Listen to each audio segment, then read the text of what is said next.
Welcome to the Casual Adventure Notes podcast, the Ken podcast, lazy, easy listening about little life's adventures. And lessons. I'm Doz. I'm Devy. All right, let's get started with our palette cleanser. So our palette cleansers are designed to kind of just act as like a light refresher before we get into our main course. So today's palette cleanser is, I have this book.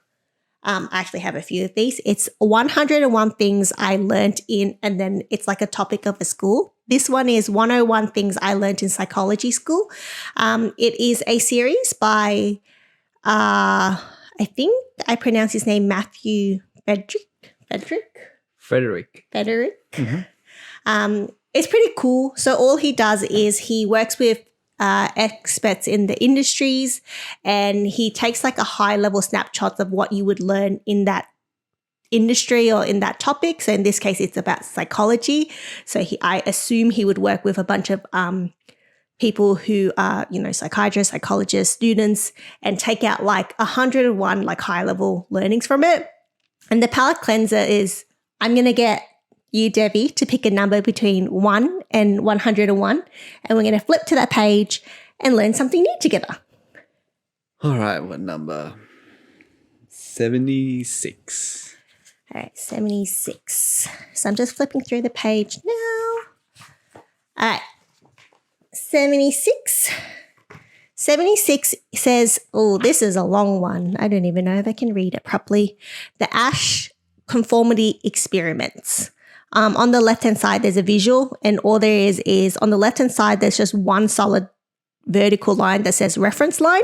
And then right next to that visual is 3 solid lines, A, B, C, at different vertical length that says comparison lines. So let's actually read what it's about. I am so sorry if I butcher anybody's name or any words. I try really hard to pronounce things right, but I think in between learning 2 languages growing up, I'm not that great at both, to be honest. It says she means she's dyslexic, essentially. You can't say that. You're going to get cancelled. I'm not properly diagnosed or anything like that. I just can't pronounce certain words. It sounds fine in my head, but when I go to say it out loud, I feel like it doesn't always come out the way it sounds in my head. But let me try anyways. So, psychologist Solomon Asch showed groups of students a card with a line on it, then another card with 3 lines, what I just described earlier. He asked them to identify the line on the second card that matched the length of the line on the first card. Okay, so for a little bit of context, on the right-hand side, the 3 lines, they're different vertical lengths. And then I guess he's just saying, okay, here are the 2 visuals. Can you match A, B, C with whatever matches the line on the left-hand side? In each group, only one student was an actual subject. The others were actors whom Asch had coached to give a particular answer. Asch found that when 1 or 2 actors gave a deliberately wrong answer, while others gave the correct answer, it had little impact on the subject's response. But 3 or more wrong actors increased the conformity of the subject remarkably. Remarkably? But without the R-E. Show me. Marketably. Oh, markedly. It could be a typo, who knows? When all actors gave the same wrong answer, subjects agreed with it about 1/3 of the time. When asked why they went along with the wrong answer, most study subjects said they wanted to avoid ridicules. It is believed that this desire is even stronger in ordinary life, where right and wrong answers are often far less evident. Conformity pressure further increases when we are around people with higher social status, and when a task becomes more difficult, our insecurity or uncertainty motivates us to turn to others for insight. That's a good one. It's so relevant. It is relevant. Like, it's kind of cool that there's actual studies or famous studies that kind of confirms that. And it's kind of related to what I wanted to talk about during our main courses today. But I know this is something that I've experienced pretty recently as well. Like, there's a lot of words I'm like so confident I think I know, but then in like group settings, like if one person kind of doubts it, for some reason that makes me like doubt myself. And then sometimes I feel like I do confirm confirm with whatever like the majority think or the loudest voice in the room thinks. I do think as I got older, that's kind of less of a thing. But like especially growing up, like I just assume I knew less because I was younger and less experienced or whatever. Yeah, I think it just comes down to almost like the concept around peer pressure. So, if your friends are doing it or saying it, then you repeat the same thing. Particularly you don't understand it, but because they're using whatever terminology, it's just going with the crowd and the flow. True. Yeah. So the main course I wanted to talk about today is something that I think the whole world is kind of talking about. Whether or not you're a fan of her or not, I think you still would have heard about it. But we're talking about our queen, Taylor Swift. If it wasn't obvious already, I'm a fan. Definitely a Swiftie. I don't know if I could say I'm probably the most diehard fan because I've seen a lot of fandom out there that I wish I could keep up with, but I really can't. But I love her. I love her music. I've been following her ever since she debuted. I remember when she came and she kind of played to only like, max 100 people. And now she's playing to like thousands and thousands and thousands, which I think is like unreal. But she's relevant because she just released a new album. I think as of the time of this recording, it's only been out for about a week. It's called TTPD, or the Torches Poets Department. And this has kind of been teased for a very long time that she was releasing this album. It was coming. And everyone thought that it was going to be related to her recent long-term relationship with Joe Alwyn, is how I pronounce it. Yeah, I don't know. It's strange spelling. Alwyn. Let's just say Alwyn. I'm just going to call him Joe anyways. Joe. So, like for anybody who doesn't really follow pop culture, the TLDR is Taylor Swift had a 6-year-long relationship with Joe. It was a very private relationship, so not a lot of people knew about it. And throughout the whole time, a lot of people assumed they were very in love. Like I think the consensus from a lot of Swifties and a lot of assumptions online during their periods of dating was like they were really in love. She was really happy. So some of her previous albums like Lover, which had a lot more upbeat love kind of songs about feeling in love or whatnot, everyone had assumed like they were feeling she had about Joe. Well, that is partly true. Well, it is true, isn't it? I mean, London Boy is about Joe in, what was the album called again? Lover, wasn't it? Lover, yeah. So that's like a little bit of context to what we're kind of going to dive into, because what's really interesting about her new album is this came after she had broken up with Joe, and everyone just assumed that she was going to write about Joe and all these songs were going to be about Joe, about their relationship, about the breakup. Everyone was getting ready to cry. It was like a whole thing. And I just want to put a disclaimer out there. Taylor Swift never formally says any song is about any specific person or confirms or denies anything. She always does kind of say that, she draws from her experience a lot of time with her songwriting. She also collabs with a lot of people. So I assume like there's going to be experiences that are drawn from other people that she knows closely as well. So this is really just the public and people making up theories and conspiracies about this. So anything that we're discussing today, like I can't say if it's true or it's false, but... Well, only she knows and the people she writes the songs with, really. But people are very good on, the internet on piecing up puzzles together. And she's made a career out of, leaving Easter eggs and letting people figure out stuff, which she does confirm in those cases where it's deliberate. But, this one obviously is a little bit more left to people to make their own judgment and assessment on. Well, when she released this album, she actually wrote like a little intro on all her social media, the Torture Poets Department, an anthology of new works that reflect events, opinions, and sentiments from a fleeting and fantastic moment in time, one that was both sensational and sorrowful in equal measures. The period of another's life is now over, the chapter closed and boarded up. There is nothing to avenge, no scores to settle once wounds have healed. And upon further reflection, a good number of them turned out to be self-inflicted. The writer is of the firm belief that our tears become holy in the form of ink on a page. Once we have spoken our saddest stories, we can be free of it. So that was kind of her like opening when she released the album. Mm-hmm. And then 2 hours later, she released the extended album. So her newest album actually has 32 tracks. Just interrupting this episode to say it's actually 31 tracks. Past Oz was a fake fan. But anyways, back to the episode. Which is unreal. So the standard edition has 16 tracks, and then the extended version goes up to 32, so releases an extra. I can't do the quick maths in my head. Is that like an extra 15 or 16, which is pretty cool. 16. But going back to the whole thing and why I kind of mentioned Love at the start is everyone thought it was about Joe, but after listening to the album, not a lot of the songs are about Joe, allegedly. A lot of the songs people are assuming that it's related to a short fling that she had with Matthew Healy, or I think a lot of people refer to him as Maddie.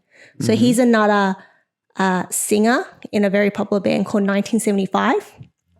And he's kind of like known to be like pretty like edgy, bad boy, like kind of a rock star. So when she had her short fling with him, which only I think publicly was known to last, I think about a month, a lot of her fans were like against it, like vocally, because they thought it was so quickly after Joe.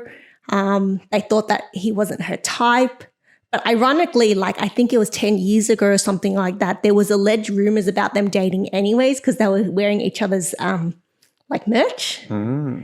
So like, yeah, it's pretty interesting. And then back then, everyone thought that, you know, they should be a couple, they would be a couple. But then I think because everyone's a little bit parasocial and they're like, you just got out of a 6-year relationship. We were also in that 6-year relationship. How can you move on so fast kind of thing? I think that was kind of, that came with the backlash. But are they together? Matt and Taylor? No, they broke up after 1 month. Ah, okay. Yeah, Well, so it was a short fling. But this is the whole point of the album. Sorry, not the point of the album, but that's allegedly a lot of people are making assumptions that a lot of the songs are about him and how much he hurt her and how much he wasn't necessarily great for her, but like she was kind of like really hooked on him. And then there's a lot of conspiracies around it that it actually wasn't just a 1 month link. So that whole 10 years ago with that pictures of them wearing different, each other's merch, people were saying, oh, it was actually a 10-year situationship. And they probably actually never got into a relationship because of timing and life. Yeah.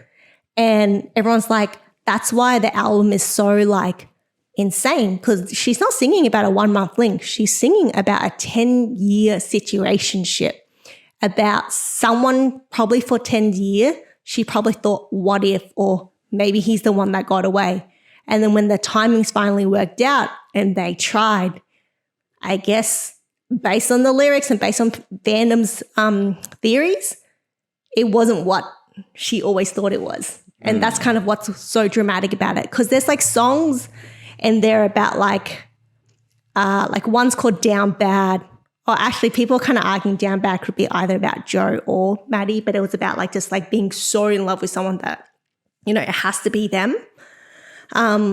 But there's like other songs in there. Let me try to actually scroll through one and like pick one. So there's a good theory about one called Florida. Florida. I can't pronounce this. Florida. Yes. The like place in the US. Yeah, I know. I just can't say Florida. Florida. So anyways, so people were saying, so I think like a lyric in the song is like Florida, it's a hell of a drug. And people are saying like, for example, that could have been him because he was almost like a drug to her that like she probably actually always went to in between relationships and when she needed validation and stuff like that. Guilty as a Sin is another song in her album. And people are saying that there's theories that Joe and Taylor potentially cheated on each other during their 6-year relationship, whether it be emotionally or physically. So Guilty as a Sin kind of alludes to like she potentially would have cheated on Joe emotionally with Maddie. Like that's kind of a conspiracy around it. And yeah, no, there's like a lot of that. So that's like a good chunk of the album, right? And to be honest, despite how much I've just been talking about it, That part isn't that interesting to me. For me, what really drew me to the album and why I love Taylor Swift in general is a lot of her writing isn't actually just about relationships. If you pull out a few of her songs, I think the reason a lot of people who have followed her since she debuted kind of feels a deep connection with her is because she writes song that feels way too relatable. Even if you don't have the exact same experience as her, it's eerily similar to something in your life that kind of plays out the same narrative. And it's generally about growing up a certain way and having certain expectations put on you, which is really funny that we had that palette cleanser about conformity because it's about like what the masses kind of assume you should be like or do or what is acceptable at the time. One of the songs that I resonated with actually a little bit later and not from my first listen. I'll tell you a little bit about the songs that I really loved at the start. But one of the ones I've been thinking a lot about is there's a song in there called Clara Bow. It's the last song in the standard album. And the opening line is, "You look a lot like Clara Bow." So who is Clara Bow, sorry? Clara Bow is the original It Girl. So Clara Bow was, I think she's from, I'm going to say the 1920s. I know that it was like around 100 years ago or something like that. So like the Misha Barton sort of the early 2000s. Like that It Girl? Or what do you mean by It Girl? No, literally the original It Girl. So from what I've kind of heard and read about her, so she was a movie star. In the 1920s, there was only silent movies. So she was an actress in silent films, not in the movies that we know of today. Not that type of cinema. And I think one of the movies that kind of like helped skyrocket her career, I think the movie was literally called It. Oh, the scary movie? No. Okay. And then she was like the main girl in it. So a lot of the media would write her as the It Girl because she was the movie called It. That's a very clever media title. Yeah. I'm not too sure if it's just called It or the It Girl, but I know that she was basically in a movie, something to do with the word it. She was like the main girl in it or one of the main characters in it, but she was definitely the one that stood out in the movie, which shot her to fame because everyone wrote about her. It was her big thing because people she's very striking. So if you look up photos of her, she has like these like really like vivid eyes that kind of a little bit droopy. So it makes her look like very like innocent and endearing. She just looks, you know how there's this thing about like, I know like looks are subjective, but sometimes I think some of the most beautiful people, it's because there's something striking about them. Person. That's her. Yeah. I'll put it here so everyone can have a look if you're watching. So she was the It Girl, and the whole song is "You Look Like Clara Bow," but it's actually not just about Clara Bow because then it goes into like a bit of the struggle of being like Clara Bow, and then it goes to the next person. And I'm a terrible person because I forgot who the next person is, so let me quickly look it up. But you look like Clara Bow in this light, and then after the verse, the next one is "You look like Stevie Nicks." So another very famous person. Oh, yeah, singer. Yes.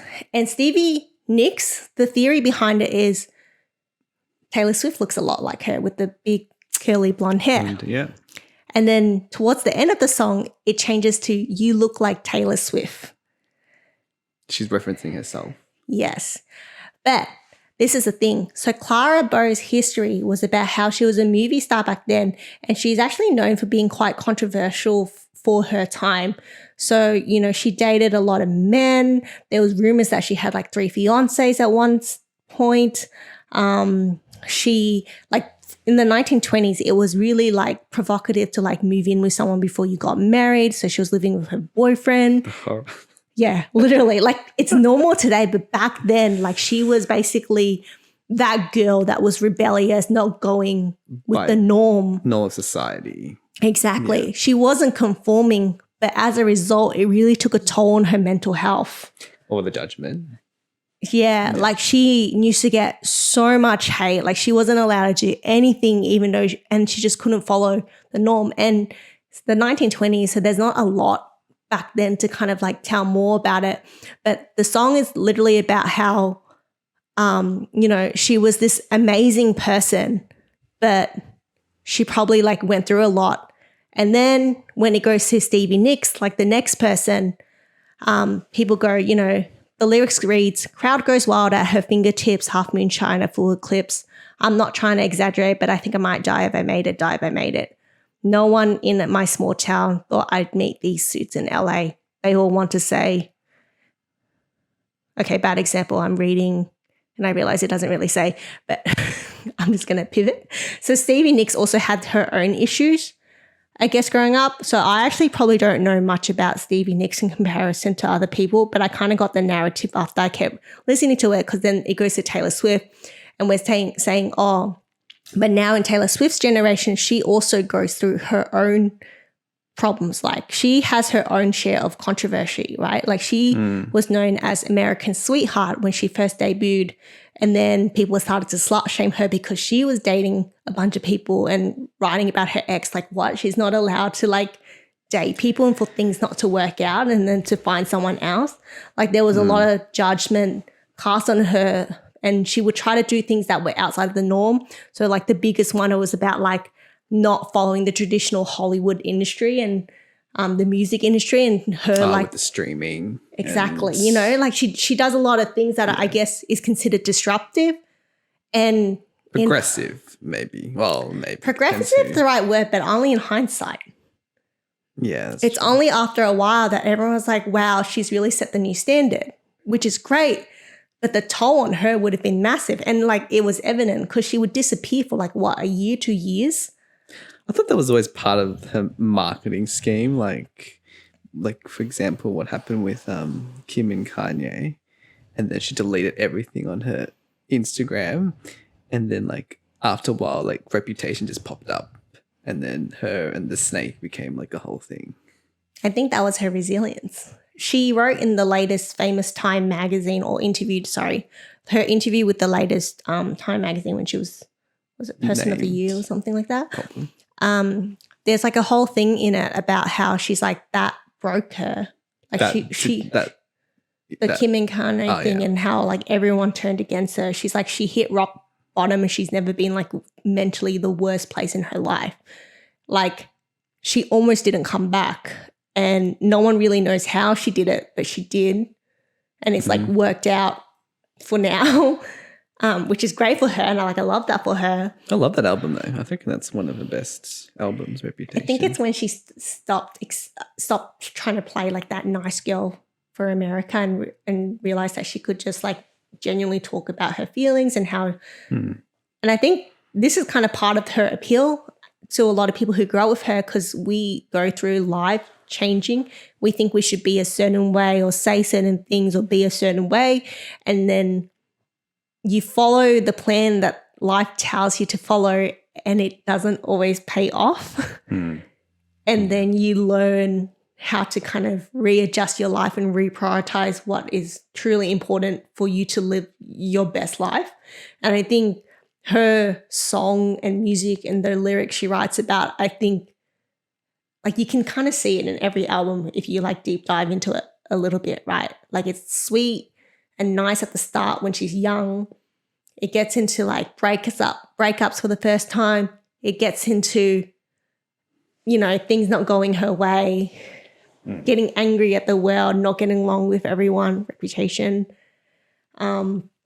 Being in love again, and then now reflecting on life. Yes. Yeah. Oh my God, her COVID album. What were they called again? Folklore, and then I can't remember. Evermore, that's it. Anyways, but what I thought was really sweet about Clara Bow's song is when she ends with Taylor Swift and she talks about herself, the theory at the moment is you look like Taylor Swift is referring to Sabrina Carpenter.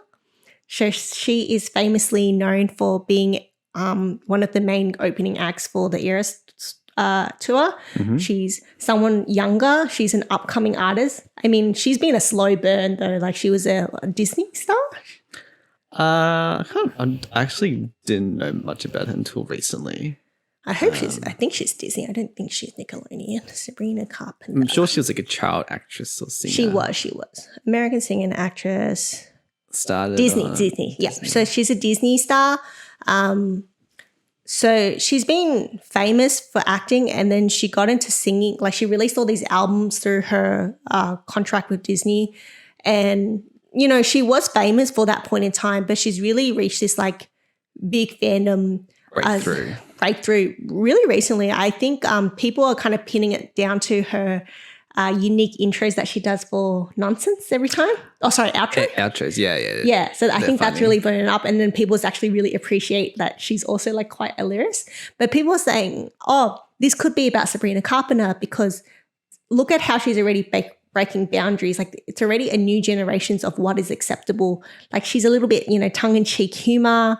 Her lyrics are pretty like really very much about nothing. Sometimes it's just if you think about it, sometimes it's not anything completely utterly deep. It's just like a moment, living in the moment, and it's a cheeky. feeling and a vibe that she's probably feeling at the time she's writing a song. Yeah, but like, and she wears like super short skirts, as she should be allowed to, and no one's saying anything about it. If anything, people are applauding her because they're like, oh my God, you're so like pretty and cute, and, you know, I love your style. Like, people aren't looking at her and judging her for wearing a short skirt like they would have 15 years ago, going, oh my God, how dare she wear something so sexy on stage. Now everyone's like, oh my God, where can I get that skirt? It's so cute. Yeah. So we're just saying like how the generation has shifted for the better. So in a way, I think the Clara Bow song is actually one of her more optimistic song on the album, because I think it's a really good demonstration of how generation is slowly changing, and every time someone upcoming in the same kind of role or doing the same kind of job, hopefully it's getting better for them each time, because as dark as the world is sometimes. What's the saying? We always want to leave the world in a better place than it was when we, you know what I'm saying? Yeah. And I think maybe that's her intention, that she's hopefully, when she, you know, isn't there anymore, all her sort of achievements have progressed society and you know, particularly women in entertainment in a progressive and evolved I think so. state. So they're one of the songs that I think is like people really connect with, just not about relationship. And the other big one is I Can Do It With a Broken Heart. I mean, the lyrics already have gone viral. Like, you see it all in the clips on like TikToks and stuff like that. There's like a famous line as part of the chorus that goes, I cry a lot, but I am so productive. It's an art. I can do it with a broken heart. And the idea is Such a contrast though, because when people talk about, you know, having a broken heart, it's like, you know, you're in bed, you can't do anything, you can't live on. But that's actually why it's so relatable. People go through such hardships in their life and they're forced to kind of carry on and do things with a smile. And I might be generalizing, but I know there's particularly a lot of girls that I've spoken to, like my girly friends or whatever, like we reach points in our lives where we probably hit like our darkest point in time, but we can't afford just to lay in bed, and we end up hustling and like getting up and doing a good job and showing up and doing the most despite kind of like just being broken inside. There's a reason those lyrics have gone viral online. Like, there's a joke that all the corporate girlies can relate to it because we're trying to be a girl boss every day. But you should do one about, you know, when you're sick and you still have to go to work, because it's almost the same thing. To a certain extent, I think that's the point, right? It's not just about being a broken heart. It's just about feeling down or like life getting in the way, but you still have to get things done. And I think people can really relate. Exactly. Like, I think that's very relatable. And I think she just articulates it in like a way that everyone can be like, oh my God, like that sums it up. Like, in a few sentences, that sums up how I feel. That's what I go through every day. You feel less alone. And then I think because there's such a fandom around Taylor Swift, it makes you feel even less alone because all these people are relating to it, and you can see people relating to it, and then you feel less alone. So I think that's where like part of the Taylor Swift appeal comes from. Yeah, I don't think it's just about the pop culture gossip and like getting really funny about her relationship. I think it goes beyond that, and they're just some of the examples. So I am a fan of this album. It's gotten a lot of mixed reviews. It's not her. 32 tracks is long. I mean, I actually haven't listened to most of besides that one song, Fortnight. Yes, which is a great single. The idea of 32 songs is like, because everything she does has such hidden meaning or obvious meaning. You kind of need time to digest and listen to it a few times. But 32 tracks, great. It's a long track list. That's not actually the criticism. So some of the criticism that has come with her album, which all albums are going to have a subjective, like music is an art, so I think it's going to have subjective opinions about it. But some of the more, I guess, critical reviews about her album is that a lot of the songs sound the same. It's not as like radio friendly. Her sound is kind of sounding the same over and over again. But then the people who are praising it, which I'm kind of skewing towards, I could be biased, maybe most likely, I don't know. It's her. This album is actually more beautiful because of its lyrics more than anything else. There's a few bangers in there for sure. Like I think Fortnight's an excellent single to release because I think that's one of her more catchy songs. She's been pretty good with single releases, both in Midnight with what was the first song? I can't remember. Like what was the first single in Midnight? It's like the most popular song. It's like I don't know what her Midnight. Midnight, the first single. It's on the tip of my tongue. I can't remember. Lavender Haze is just the one I listened to the That's most. a good song. Anti-Hero. Anti-Hero, that one. That was a perfect choice as a first single. Yeah, she's good. I think there's a famous interview of her from like years and years ago where she says if she didn't become like a singer, like in the artist that she is today, she probably would have worked in advertising. So I think she does have this like natural business sense to her, which probably contributes to her success. And also her resilience. But then I think people might argue that, what is a publicity stunt versus what's a genuine, aspect of what she's doing. Yeah. I think so, but I think she's accepted that and I don't think anyone will ever know. I guess you will always have your critics. You can't win all the time or win with everyone. Oh, my favorite quote in life is, you're always going to be the hero or the villain in someone's story. Yeah, that's true. All right, it's been a little while, so we can probably wrap it up. So for the Can podcast, I like to make sure that we are always practicing our gratitude. So for our little dessert, I want to take a moment to appreciate the sweet moments of the week or day that we've kind of had recently. So just to reflect and think about what we want to be thankful for or grateful for the week. I mean, mine's easy. I'm grateful for Taylor Swift. And I'm so happy that her album came out and it's just been on repeat for me the last week. How about you? Is there anything that you're thankful for, grateful for? Not necessarily grateful, but I've been meaning to get a new iPhone for so long because I'm on this iPhone 10, which is probably ancient by today's 5 generations standards. old. And I finally, bit the bullet and bought an iPhone 15, which is still feeling surreal. But I'm glad I finally did it because I know you've been really pestering me about getting it, given how laggy my phone is. Can't even watch TikTok videos without this like lag in the sound. To a new phone then. Yay! Yeah. All right, and then lastly, meal prep. So goals for next week, goals for the future, or anything that we want to publicly announce and hold ourselves accountable for moving forward? That's a tough one. Well, this is our very first episode of the Pecan podcast. So for me, a goal that I want to set and something that I want to prep is to keep this consistent. We're targeting weekly for this, probably every Thursday or Wednesday or Friday, depending on the week. But, hopefully it's a weekly thing. We're going to try to make it a thing. I think it's a lot of fun for us. Yeah, I think that's right. It's all about consistency and habit, isn't it? Just like everything else in life. So if we actually appear again next week, it means we're kicking goals. All right. Thank you so much. Thanks for tuning in. And we'll see you next time. Bye. Bye.